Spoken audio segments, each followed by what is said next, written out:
तो हेलो दोस्तों, कैसे हैं आप सभी। मैं आशा और उम्मीद करता हूं कि आप सभी लोग बेहतर एवं स्वच्छ होंगे। जी हाँ दोस्तों, मैं आपका दोस्त विनय आपका स्वागत करता हूं आपके चैनल एग्रो फार्म पर। दोस्तों, आज मैं आपके लिए एक अलग टॉपिक लेकर आ गया हूं जो मछली पालन बिजनेस से रिलेटेड है। दोस्तों, मछली पालन बिजनेस कैसे शुरू करें और इनकी क्या प्रक्रिया है, इनका नस्ल क्या है, लागत क्या है, कमाई कितनी है, इन सभी चीज़ों को इस वीडियो में हम एक्सप्लेन करने वाले हैं। दोस्तों, जानकारी देने वाले हैं कि किस तरह से आप इस बिजनेस को ग्रो अप कर सकते हैं। दोस्तों, फिश फार्मिंग या फिशरी, आप इसमें से कुछ भी बोल सकते हैं। इसको आम भाषा में मछली पालन से ही नाम से ही जाना जाता है। दोस्तों, व्यावसायिक भाषा में इसको समझा जाए तो मछलियों की अपनी कमाई से जो होती है करने हेतु तो पालन कैसे करें। वैसे तो कुछ आराम पसंद, धनी और स्वास्थ्य के प्रति जागरूक लोगों को अपने शौक व अपने प्रोटीन संबंधी जरूरतों को पूरा करने हेतु तो मछलियों का पालन करते हैं। दोस्तों, आमतौर पर हमारे भारत में ऐसा ही होता है क्योंकि मछलियों के लोगों को प्रोटीन संबंधी जरूरतों को पूरा करने का प्राथमिक स्रोत मछली ही माना गया। दोस्तों, यही कारण है कि मछली पालन का बिजनेस इंडिया में निरंतर बढ़ता जा रहा है और इसका इंडिया की ग्रोस डोमेस्टिक प्रोडक्ट का बात करें यानी जीडीपी का, तो 1.4% हिस्सेदारी सिर्फ मछली फार्मिंग से है। दोस्तों, फिश फार्मिंग से। यदि हम पूरे कृषि संबंधित व्यापारों की बात करें तो इंडिया की टोटल जीडीपी में हिस्सेदारी है 4.6% सिर्फ एग्रीकल्चर से। दोस्तों, आप इसी बात से अंदाजा लगा सकते हैं कि फिश फार्मिंग भारत में कितना फलता फूलता बिजनेस है। वर्तमान में फिश पॉन्ड या मछलियों के तालाब की भारी कमी के कारण समुद्र और नदियों से ही मछलियों के संबंधित सारे जो जरूरतें हैं वो पूरा किए जा रहे हैं। क्योंकि मनुष्य ने इन प्राकृतिक संसाधनों से बहुत ही ज़्यादा अत्यधिक जो मात्रा में जो फिश जो होता है समुद्र से निकाल लिया है, जिसके कारण समुद्र में भी धीरे धीरे नदियाँ में भी मछलियों की संख्या कम पड़ने लगी है। यह आंकड़ा के मुताबिक भारत में 60% से अधिक लोग अपने खाने के साथ जो होता है वो मछली खाना पसंद करते हैं। अब यदि मछली की संख्या कम हो जाती है या फिर समुद्र या नदियों में मछलियां नहीं मिलती हैं तो अब जरा सोचिए कि मछली खाने के आदी जितना भी लोग हो चुके हैं, मनुष्य अपने शरीर के जो प्रोटीन की कमी को कैसे पूरा करेंगे। दोस्तों, तो इसीलिए यही उचित समय है जब कोई उद्यमी जो होता है, जो व्यापारी जो फिश फार्मिंग या मछली पालन का बिजनेस स्थापित करके लोगों के मांग को पूर्ण कर सकता है, उसका जिम्मेदारी उठा सकता है और अपनी कमाई करने का एक सही काम का चयन भी कर सकता है। दोस्तों, फिश फार्मिंग हमारे देश भारत को प्राकृतिक ने अनेक नदियां, झील, अन्य पानी के स्रोत से अलंकृत किया हुआ है। इसलिए मछली पालन का बिजनेस किसी उद्यमी के लिए एक उचित निर्णय हो सकता है। इसके अलावा इंडिया में फिश फार्मिंग करने के लिए कुछ फायदे भी हैं जो आपको हम बताता हूं वीडियो में। आगे आप बने रहिए वीडियो के अंत तक। दोस्तों, उसका बात करें उसके मछली पालन से क्या फायदा है हम लोग को,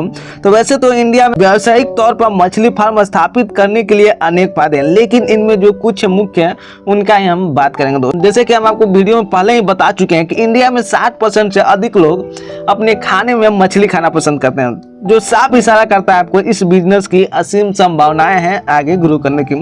मछली में प्रोटीन की मात्रा अधिक होने के कारण इसकी मांग और कीमत भी हमेशा बनी रहती है। दोस्तों, भारतवर्ष की जलवायु या व्यवसाय करने के लिए भी अनुकूल है, जिससे रिस्क कम हो जाता है। अभी हमने आपको कहा था कि भारतवर्ष को प्राकृतिक विभिन्न पानी के स्रोतों से सरोवर किया हुआ है।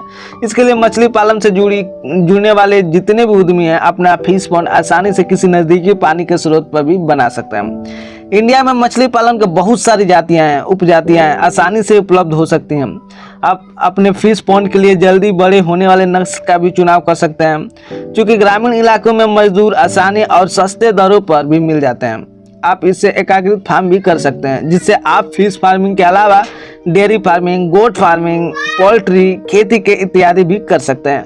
वे लोग जो कोई और भी काम कर रहे हैं उनके साथ साथ फिश फार्मिंग या मछली पालन का भी बिजनेस कर सकते हैं, लेकिन इसके लिए आपके पास उपेक्षित अपना खुद का जमीन होना जरूरी है। दोस्तों, अति आवश्यक है आपके पास जमीन होना। सबसे बड़ा सवाल आता है दोस्तों कि मछली पालन कैसे शुरू करें। तो हालांकि इंडिया में मछली का फार्म स्थापित करने का कोई आसान काम नहीं है, लेकिन जब मछली पालन व्यावसायिक तौर पर करना ही हो तो थोड़ी बहुत परेशानियां तो उठानी पड़ सकती है। और व्यावसायिक तौर पर यह बिजनेस स्थापित करने के लिए उद्यमी को विभिन्न प्रक्रियाओं से होकर गुजरना पड़ेगा, जिनके बारे में हम आपको इस वीडियो में बताने जा रहे हैं। दोस्तों, तो सबसे पहले आता है दोस्तों मछलियों के लिए तालाब बनाना। अगर आप मछली पालन करते हैं तो सबसे पहला आपका स्टेप होगा मछलियों के लिए तालाब बनाना। फिश पॉन्ड मछली पालन बिजनेस के लिए सबसे अहम कड़ी है। जैसे कि आपने एक कविता सुनी होगी दोस्तों, आपने बहुत बार बचपन में सुनी होगी और आपने शायद आपको याद भी होगा, मछली जल की रानी है, जीवन उसका पानी है। जी हाँ दोस्तों, बिल्कुल मछली का जीवन जल ही है। इसलिए यदि हमें फिश फार्मिंग करनी है तो पानी का संचय करना होगा और पानी की संग्रह करने हेतु फिश पॉन्ड बनाना होगा। फिश पॉन्ड में मछली पालन मौसमी और अस्थायी दोनों तरीके से कर सकते हैं। वह क्षेत्र या स्थान जहां पानी हर महीना उपलब्ध होता है वहां मौसमी फिश पॉन्ड बनाकर मछली पालन किया जा सकता है। इस फिश पॉन्ड में जल्दी बड़े होने वाले मछली को अपने बिजनेस का हिस्सा बनाना बेहद आवश्यक है। फिश पॉन्ड में पानी और मछलियों के बीज डालने से पहले आपको अच्छी तरह तैयार कर लेना चाहिए। कहीं ऐसा तो नहीं है कि पानी का जो फिश में वो लीकेज हो रहा है। रिसाव चेक करने के लिए फिश पॉन्ड में पानी छोड़ने के 3-4 दिन बाद ही मछलियों का बीज उसमें डालें। लेकिन फिश पॉन्ड में पानी भरने के पहले अच्छी तरह से उसका साफ सफाई और फर्टिलाइजर सिस्टम स्थापित कर लेना चाहिए ताकि मछलियों के लिए इनर फीड उपलब्ध हो सके दोस्तों। और दूसरी सबसे बड़ी बात आती है दोस्तों, मछलियों का नस्ल का चुनाव कैसे करें कि कौन सा मछली सही है दोस्तों। उद्यमी के लिए एक लाभकारी फिश फार्मिंग बिजनेस के लिए एक अच्छी नस्ल वाली मछलियों का चुनाव करना बेहद आवश्यक है। लेकिन फिश फार्मिंग चाहे बकरी पालन कर रहे हो या डेयरी फार्मिंग कर रहे हो या फिर पोल्ट्री फार्मिंग कर रहे हो, एक लाभकारी बिजनेस तभी हो सकता है जब उद्यमी द्वारा जल्दी बढ़ाने वाले नस्ल का चुनाव किया होगा। फिश फार्मिंग के लिए मछली की नस्ल का चयन करते समय अपने क्षेत्र में मछलियों की मांग और जिस मछली की नस्ल जल्दी और ढंग से बढ़ती हो वैसे ही मछलियों का आप चुने और इन सब बातों का ध्यान रखें दोस्तों। आप चाहें तो किसी भी एक नस्ल का उत्पादन न करके विभिन्न नस्ल का भी उत्पादन एक साथ कर सकते हैं। जैसे कि कुछ मछलियां होती हैं जिनको तालाब के निचले हिस्से में रहने की आदत होती है और कुछ मछलियां ऐसी होती हैं जिनको तालाब के पानी में बीचों बीच रहने की आदत होती है और कुछ ऐसे मछलियां होती हैं जिनको तालाब की ऊपरी सतह पर रहने की आदत होती है। अगर उद्यमी एक साथ रोहू, मृगल, कतला मछलियों को अपने फिश पॉन्ड का हिस्सा बनाती है तो इसको फिश पॉन्ड का कोई भी हिस्सा व्यर्थ नहीं जाएगा। इंडिया के जलवायु के हिसाब से मुख्य मछलियों की नस्लें जो होती हैं उनका मैं बता देता हूँ। जैसे कि कतला मछली हो गया, रेहू हो गया, मृगल हो गया, silver carp, grass carp, common carp, ये सब मछलियाँ जो इंडियन की जलवायु के हिसाब से मछलियाँ जो होती है नस्लें हैं दोस्तों। तीसरी इसमें सबसे बड़ी बात है दोस्तों कि मछलियों का खाने का इंतजाम कैसे करें। तो इनमें कोई दो राय नहीं है कि दोस्तों कि अच्छा गुणवत्ता वाला खाना मछलियों को जल्दी वृद्धि होने में सहायक होते हैं। आप व्यावसायिक रूप से फिश फार्मिंग करने हेतु एकाग्रित फार्म करके डेयरी उत्पाद, सब्जियां उत्पाद और मछलियों का खाना बना सकते हैं दोस्तों। इंडिया में मछली पालन व्यवसाय से जुड़े अधिकतर किसान अपनी मछलियों को प्राकृतिक खाने के भरोसा ही छोड़ देते हैं। प्राकृतिक खाना मछलियों के लिए कितना होगा यह सब फिश पॉन्ड फर्टिलाइजेशन पर निर्भर करता है। वैसे आप मछलियों का खाने का प्रबंध 2 तरीकों से कर सकते हैं। पहला होता है आउटर फीड, मतलब बाहरी जो खाने होते हैं वो दोस्तों।